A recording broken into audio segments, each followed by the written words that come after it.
And next up at UFC Baku, we've got Abdul-Rakhman Yakhyaev taking on Julius Walker. Remember the name Abdul-Rakhman Yakhyaev, ladies and gentlemen. I think this guy's an absolute problem. Most of his fights don't get out of the first round, let alone the first half of the first round.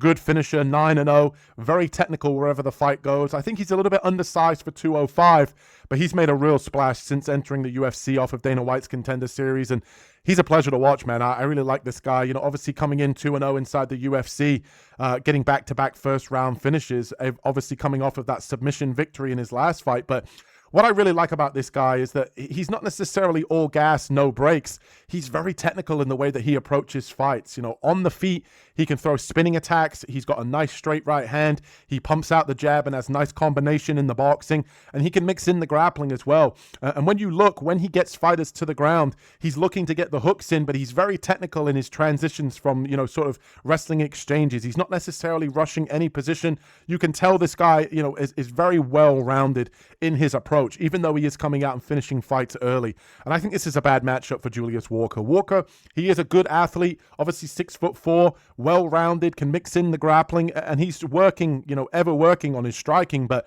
I think on the feet, he's going to be a step slow here against Yakhyaev. Yakhyaev's going to be able to set traps for Walker on the feet. Walker is going to look to grapple. That's pretty much what has been his MO since entering the UFC. He's coming into fights, even in his last fight against Jacoby, looking to get the body lock takedowns, looking to get his hands locked, pick you up and dump you, and then work top control from there, landing ground and pound. But on the feet, if you rush him, he will leave his chin up in the air. You saw that against Dustin Jacoby. Jacoby, obviously a former Glory kickboxer, was able to capitalize on the holes in Walker's striking deficiency. And I think in this fight, we're going to see Yakhyaev use his striking to be able to find the knockout here against Walker. If Walker initiates the grappling, I think Yakhyaev is going to be a step ahead. And I just don't see Walker being able to implement his, you know, sort of wrestling and clinch-heavy approach here against Yakhyaev. I think Yakhyaev's going to be able to find another finish, whether that's, you know, club and sub, whether that's getting into a dominant position as Walker decides to transition and go to the wrestling. I think Yakhyaev's going to dig for underhooks. He's going to be able to implement his own wrestling, get on top, land ground and pound. And I think on the feet, Yakhyaev, if he just stays technical, he should be able to find the knockout before Walker even gets his wrestling going.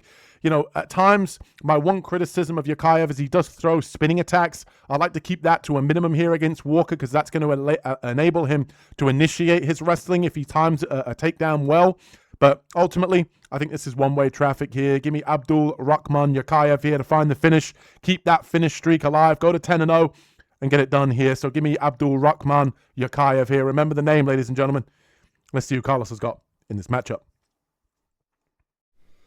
Okay, in this one, I'm going to go with Yakhyaev to get it done. And, you know, as my boy here likes to say, I'm going to go with one-way traffic on this one. Julius Walker, he's very tenacious, he's gutsy, but he's a grappler, and he's going to try everything he can to get this to the ground. And, you know, Yakhyaev, he's a grappler too, he's a wrestler, and he's going to be able to avoid the takedowns if he wants to. And if he wants to go to the mat, he'll probably end up in top position at some point. And, you know, I think he's the higher-level grappler of the two.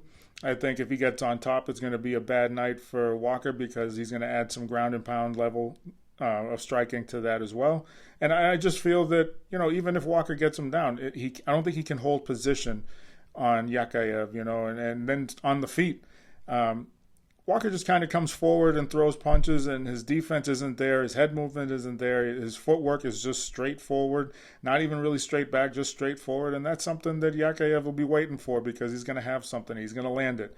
And even if you go straight back, if you're Walker, he's going to land that too because he is pretty good on the feet as well. So I just think this is going to be another fight where you see Walker's toughness possibly, and he's going to have to defend. He's going to have to depend on that, And it may fail him in this one because I think Yakhyaev is going to be able to land cleaner. I think he's going to be a little bit more patient and find the openings. And if it goes to the ground, I still favor Yakhyaev. I just think he's more well-rounded. So Yakhyaev to get it done.